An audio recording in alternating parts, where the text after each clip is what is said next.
I know it's cold, so Right. Up where you are, probably even colder. It is. Good morning. How are you? I'm good. I'm excited for today. I was actually re-looking at some of my scans to look at my cerebellar activity because I didn't think it was that bad. And then when Dr. Ayman and I did our little interview together, he said it, with thousands of people listening, like, yeah, like your cerebellum needs a lot of work. And I was like, oh. We're talking about it because it's just like, reconfirming that I really want to do Tai Chi when we're able to do it in a group class because I love doing that. And, I do want to get a ping pong table and have, an area of my house that I can fit a ping pong table. So. Right. Well, let's help explain what the cerebellum does, and then we can totally get into all the awesome things we can do for it. Yay. So I'm Whitney Madden. I'm an acupuncturist and certified brain health coach through the Ayman University. And I also owned a integrative wellness center with 14 practitioners for many years, for 14 years. And so today Fallon and I are going to be, Fallon is the how do you say it? Super brain coach? Yeah. Is it brain coach super or super brain coach? Brain health super coach. Okay. All of our Whitneys, so all of our brain health coaches, I'm the go-to support person. And then I'm also kind of a middleman between our outreach team too. So just making sure that when people do come through for either evaluations in the clinics or they do like a brain health assessment and says that they should see someone near them that's on our referral network, just trying to make sure that everybody gets the resources that they need. Yeah. Because this is so much to learn. We all do, especially with the brain. Yeah. And fortunately, Dr. Ayman has given us a plethora of information over his past 30 years of research and work and brain scans. And, I think the cerebellum doesn't get a lot of attention with that I am aware of with psychologists or therapists or even psychiatrists, and it's like, so the cerebellum is in the hi kitty.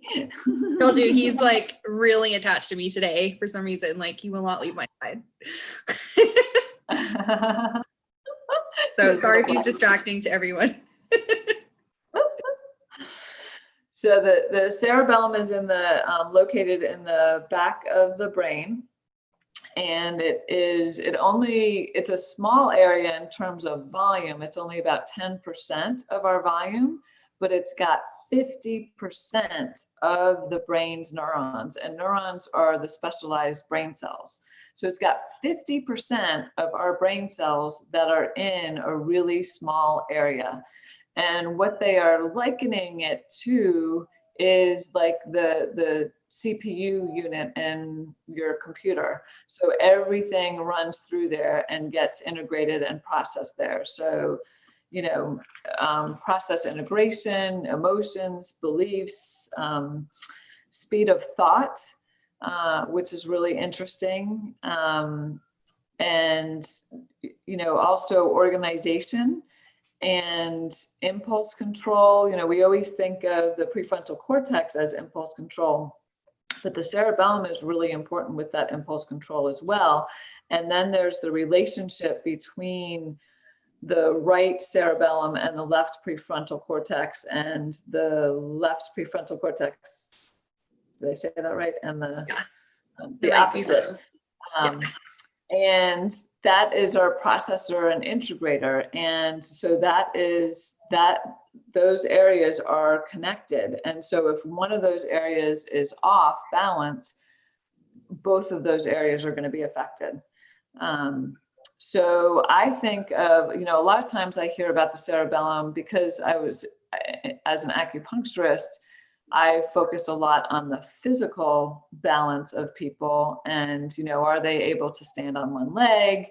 and that kind of physical balance. Are they able to walk without stumbling? That kind of thing. And so the cerebellum is absolutely a piece of that, but it's also our emotional, mental piece as well. And so, if a child is slow in learning and slow walking and slow to talk and that kind of thing, they can have cerebellar issues. And so it's really important to know, to first assess and then know if that part of your brain needs support. So did I miss anything as far as what the cerebellum does? Just in general. So walking, thinking, speech, organization, impulsivity. If you have difficulty in learning because that CPU unit isn't integrating. So a lot of times, people are like, oh, the person has ADD or dyslexia, but they don't look at the cerebellum, which is really, really important to look at when you have a learning issue. Yeah, I think that's what a lot of people don't understand, is that connection with the prefrontal cortex is so important. And especially when, you're seeing changes in somebody, whether they're a child or an adult, because this can be damaged after concussion. But a lot of kids that have issues, which we'll discuss as some of the funnest, easiest things to treat, are labeled ADD. They're labeled autistic. I mean, so many of our SPECT scans that we've done on autistic kids show their cerebellum is not doing much and their prefrontal cortex is actually extremely overactive. Right. Literally the worst thing for them to have is a stimulant medication that's stimulating the only part of their brain that's actually stimulated. Right. So I would definitely, if anyone's listening that has had someone struggling with ADD or autism, I would definitely look into this because it's so crucially important. Right. And so as far as the support for the cerebellum, I think doing those physical exercises, can you stand on, one leg for 90 seconds? Can you work yourself up to that? Can you stand, with your eyes closed and on one leg? You take out your visual parameters. And so you can do absolutely working with a physical therapist or a functional medicine integrative doc who can give you those exercises to work the physical part, which will help the mental, emotional, part as well, as far as the integration. But I think what's really important is those coordination exercises, because you want to get the prefrontal cortex and the cerebellum talking and working that left-right combination. So things like juggling is really good. Table tennis is fabulous. Ping pong, dancing. Actually, on the brain scans, what was really interesting when I started learning about brain health is that gratitude actually lit up the cerebellum area, which I just would not have thought of that. And so if you feel, now the difference is, a lot of people are like, oh, I'm grateful for my health and I'm, grateful for the sun outside. And, that's not feeling gratitude. It's you want to feel the emotion of gratitude. Yeah. You want to really be able to emotionally feel it in your cells. And when you do that, you are then able to light up and bring blood flow to that cerebellum area, which is really, really important. So, think about that, the athlete who is having positive influence from their coaches and inspiration, they're going to be able to go out on the field and they're going to be able to be coordinated. But those coaches, or if they get, negative feedback, they actually lose physical coordination. So if you think about that, how we talk to ourselves and that feeling of gratitude is really going to help increase blood flow in that area, which is going to affect everything. That's so important. I played sports my whole childhood, and because of one coach that just was like super negative and like always yelling, just completely turned me off from the sport. And now, that just kind of validates, because obviously even back then, I know my cerebellum was not forming the way that it should have. Yeah. So really, really good to know. And with gratitude too, it's so important to write it down. And I think a lot of people don't understand the value of that. And there's plenty of research articles about it, but actually just putting it pen to paper, I am grateful for, and doing that in the morning and in the evening can make a huge difference.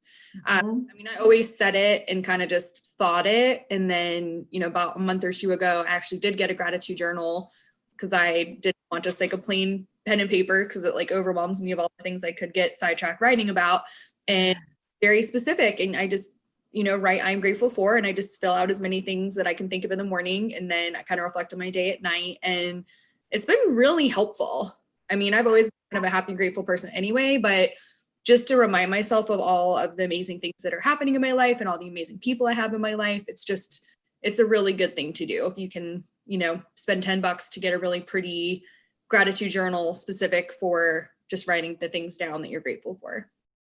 Absolutely. And when you feel that, when you're able to write that down, recognize it, feel it, you're also, then your brain's going, oh, well, what else around here that's in my environment or in my life is something that I can be grateful for.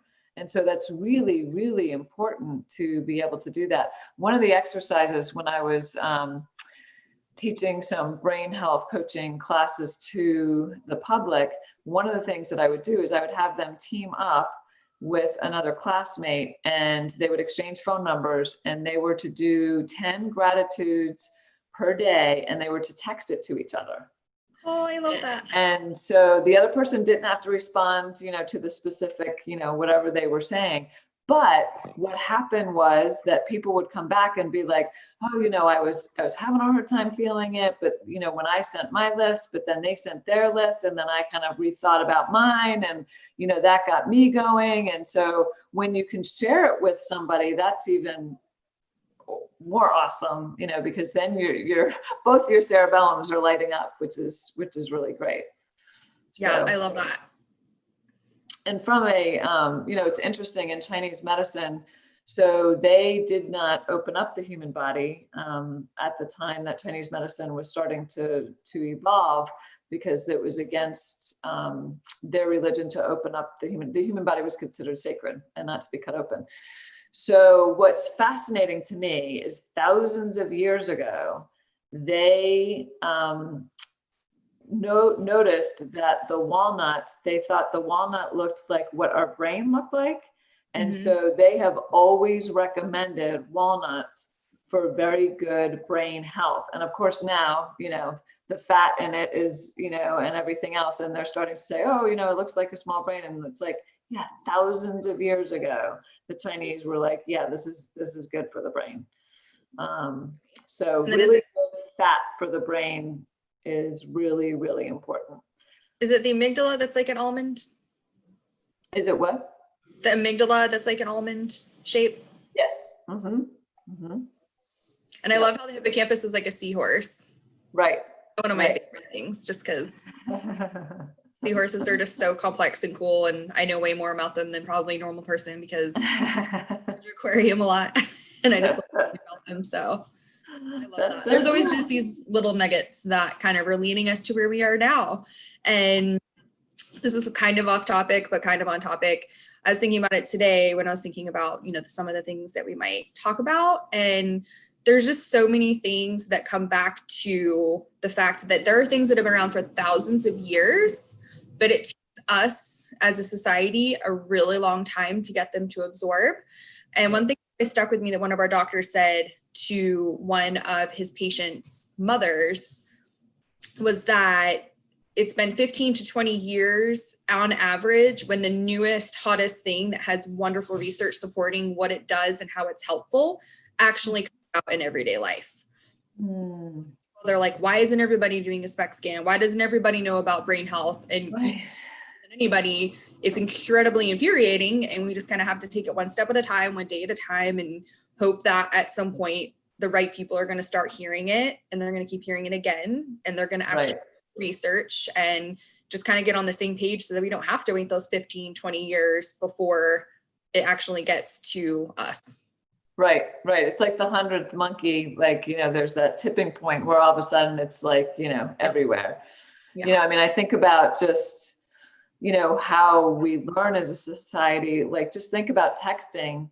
It's in high school, I took speed writing, which is basically like texting. I mean, we had different, shorter words, but we would have, like a Oh, capital E meant like every, and, it was just a very quick way. It was not like stenography, but it was just a different way to look at it. So when yeah. texting came along, I was like, oh, I got this, like, this is, really easy, but people were like, what does this mean? And why are we doing this? And, but how quickly it spread, and I think about that in terms of brain health so much, because because my daughter had brain health issues, and when I started learning about it and starting to integrate it and talking to people, I mean, I know this sounds really elemental, but everybody on the planet has a brain. So the question is everybody's brain balanced?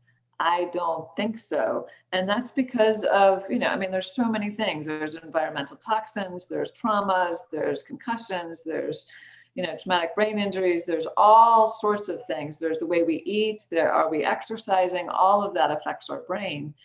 And, it seems when I talk to people and start talking to them about brain health education, they're like, oh, oh my gosh, I didn't know that. I mean, we teach our children about sex ed and drugs, but we don't mention how to take care of their most important organ. Like, that's going to affect every decision, every relationship, every career, everything. And so that's part of my passion is to help get this information out there. And that's why we're doing these, is to be able to help educate and give enough information so people can start looking into it. So.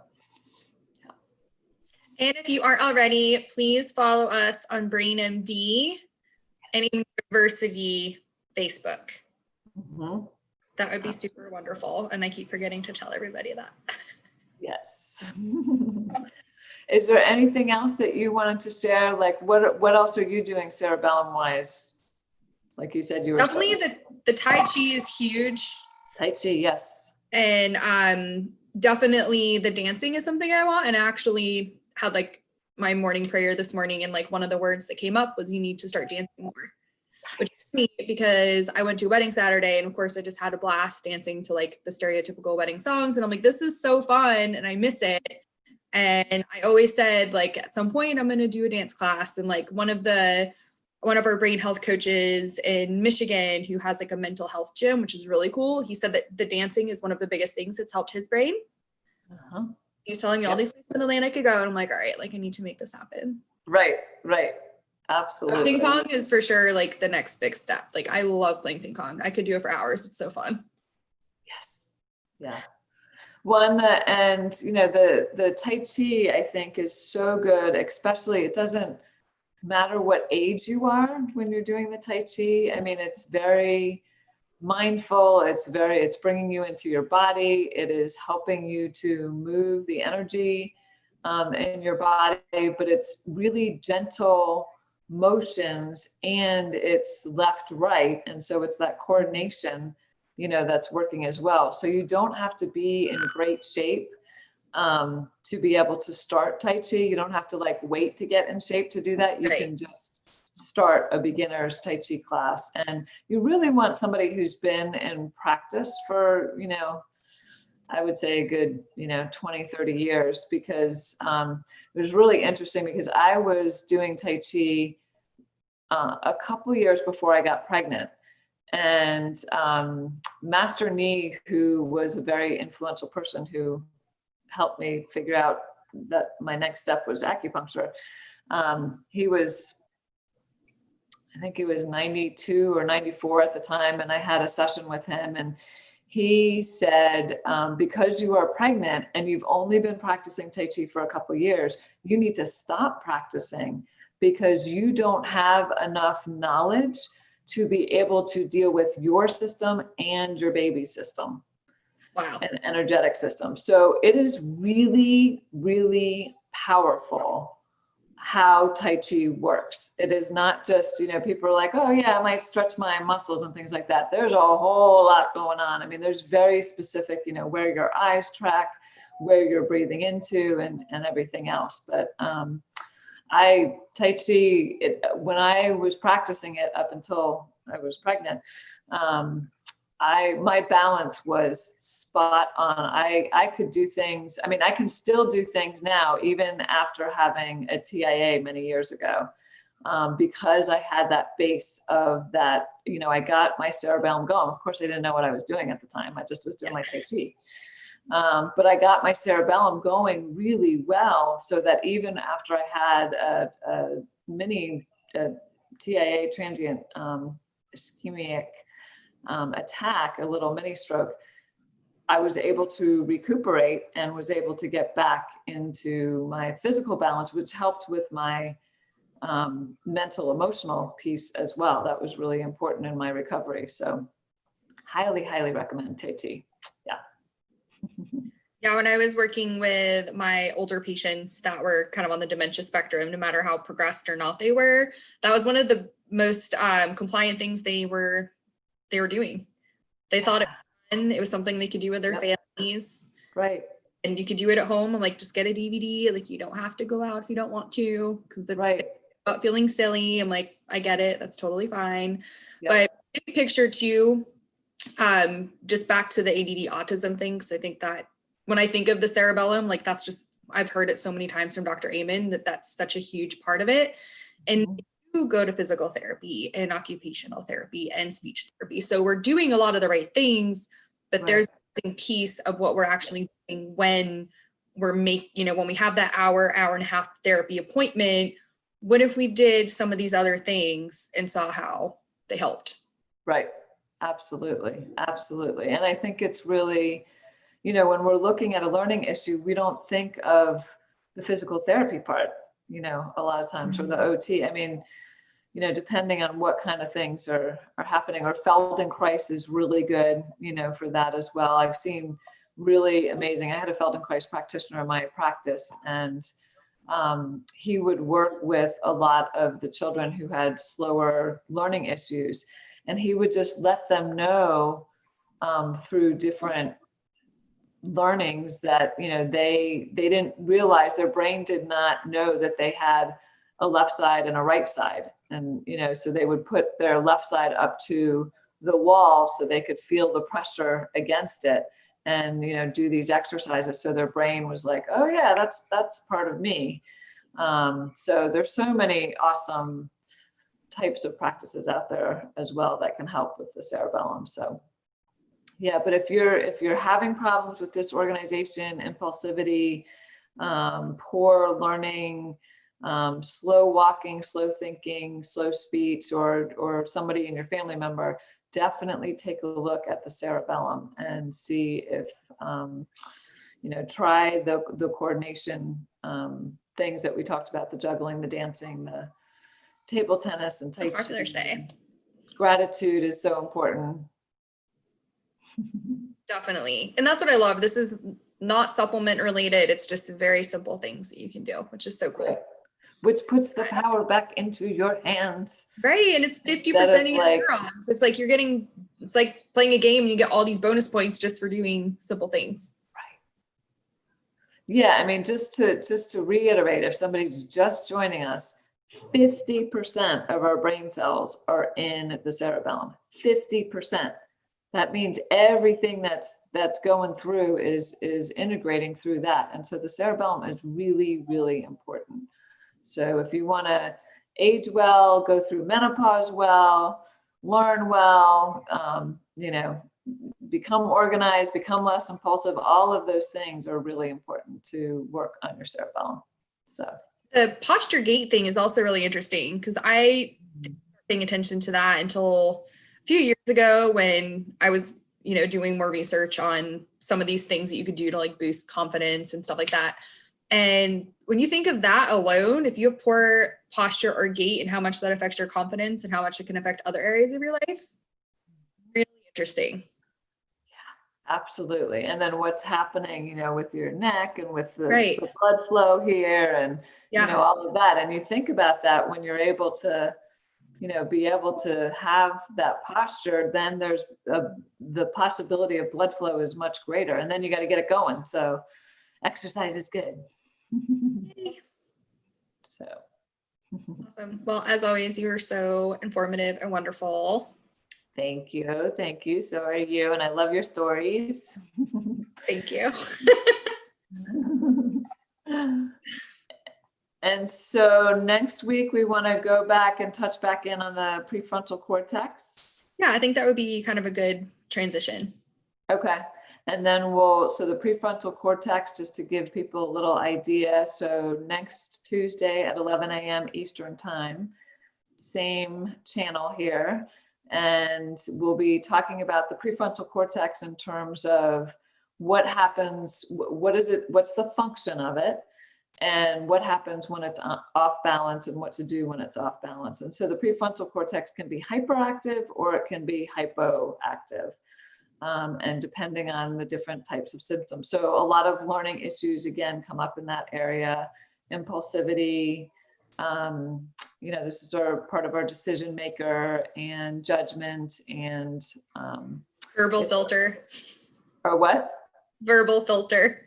Yes, verbal filter. And it's our stop sign, you know, like it tells us like, maybe Probably shouldn't say that middle of the street is not the best idea right now. Maybe I should wait. Like that's the, you know, that's part of the impulse. Or maybe I won't like climb up to the top of the roof and jump off. Yeah. Yeah. So we'll be talking about the prefrontal cortex next week. Yay. Awesome. Well, thank you so much. You're amazing. Thank you. You are too. Have a good day. You too. Bye.